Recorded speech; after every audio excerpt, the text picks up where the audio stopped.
한동훈 국민의힘 대표가 김건희 비위를 들여다볼 대통령실 내의 특별감찰관 임명 절차 추진을 공식화했습니다.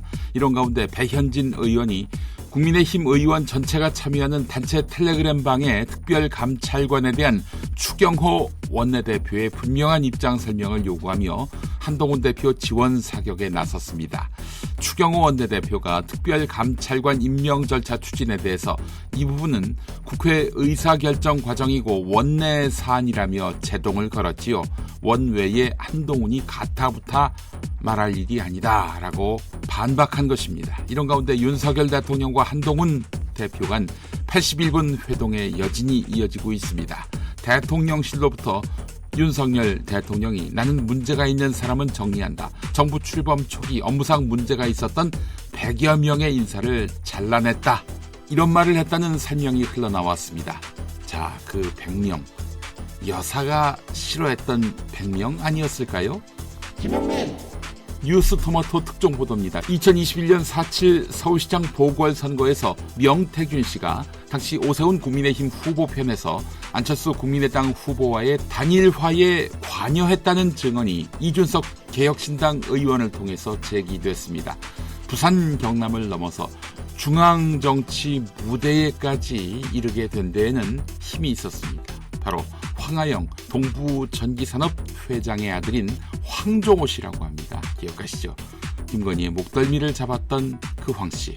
네, 작은 엄마라고 김건희를 불렀다는 그 황 씨.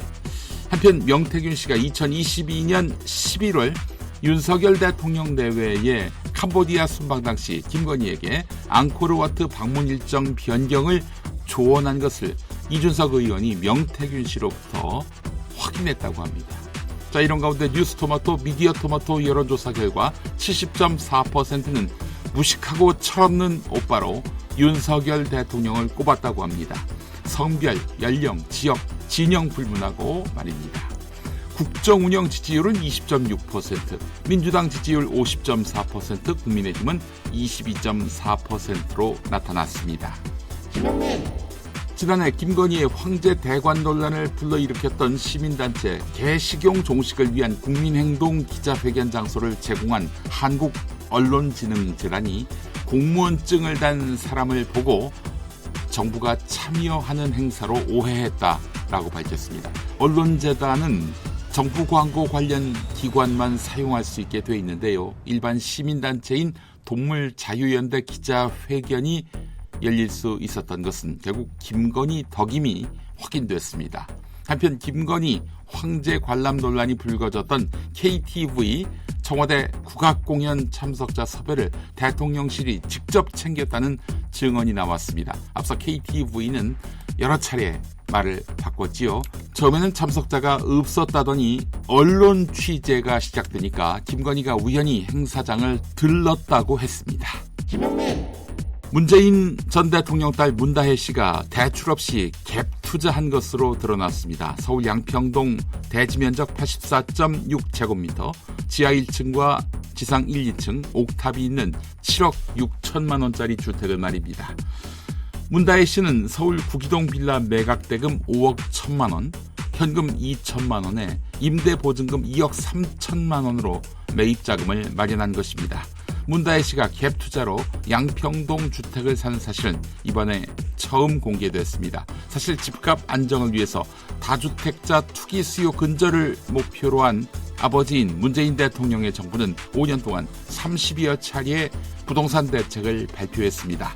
문다혜 씨의 양평동 주택 매입 전 발표된 2018년 9.13 부동산 대책은 규제지역 내에 다주택자의 주택담보대출과 2주택 이상 전세자금 대출 금지 등 실거주 외의 투기 수요 억제에 방점이 찍혔습니다.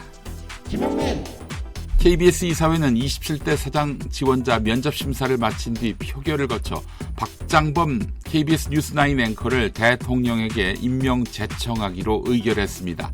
박장범 앵커는 지난해 박민 사장 취임 이후 9시 뉴스 앵커로 발탁됐고 윤석열 대통령과의 신년 대담에서 김건희 명품백 수수 의혹과 관련해 파우치, 조그마한 백이라는 표현을 써서 논란을 빚은 바가 있었죠.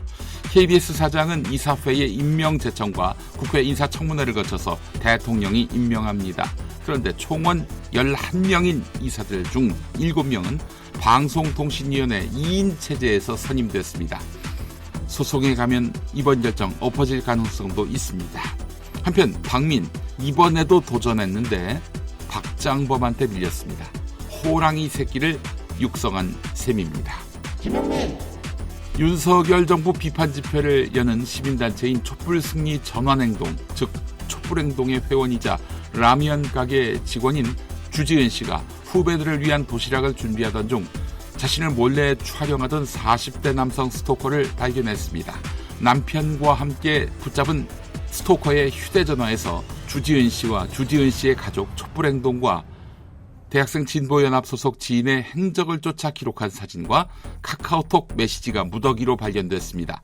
그 남자는 주지은 씨가 산책 중 멈춰서 휴대전화를 보는 모습을 찍어 지경 수수 중이라고 보고하고 주지은 씨의 초등학생 딸 등 하굣길까지 미행했습니다. 결국 이 스토커가 국가정보원 직원 이모 씨라는 사실이 드러났는데요. 결국 주지은 씨는 국정원 민간인 사찰의 위법 여부를 법원에 묻기로 했습니다.